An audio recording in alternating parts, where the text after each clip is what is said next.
নামটা জানি কি? নাম দিয়া কাম কি? লাইলি তরে আমার ভাল লাগছে। হোটেলে টাকা লয়। ভাল লাগলে হোটেলে যাইতে হয়, এটা কোন ধরনের কথা আপা? বুঝলাম না। গুলিস্তান চেনস না? বেচা কেনার বাইরেও তরে আমার ভাল লাগছে। তো আমি কি করবো? সংসার করবি?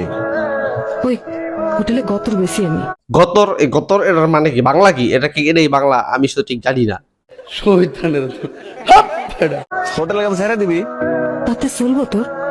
মাগিরে বিয়া করবি? একটা হইতাছে মানবতার ফেরিওয়ালা, যার কারণে নায়িকা দুষ্ট জায়গায় কাজ করা সত্ত্বেও তাকে অনেক ভালোবেসে ফেলেছে। চলবো।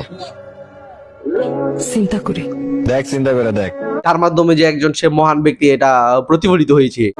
তুই আর আমি আলাদা করে একটা ঘর নিলাম, সারাদিন কাম শেষে বাইর ফিরলাম, রাতে গরম গরম ভাত খাইলাম। ভাইয়ের কি স্বপ্ন রে ভাই, গরম গরম ভাত খাইবেন, মাঝে মধ্যে ঠান্ডা হয়ে গেলে আবার রাগ করবেন নি।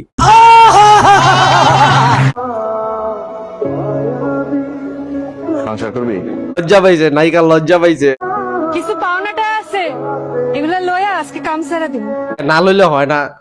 এখন তো আপনি এই বেড়ার লগে সংসার করবেন, এই বেড়ে আপনার আম কাজ করে খাওয়াইবো, টাকা পয়সা এতটাই দরকার। তাহলে তো একটা বড় দেখা ঘর দেখতে হয়। তুই কি দেখবি তুই জানো, আমি গেলাম। আজকেও ব্যবসাটা করতে যেতেছে ভাই, আপনি প্লিজ না বললেন না তারে।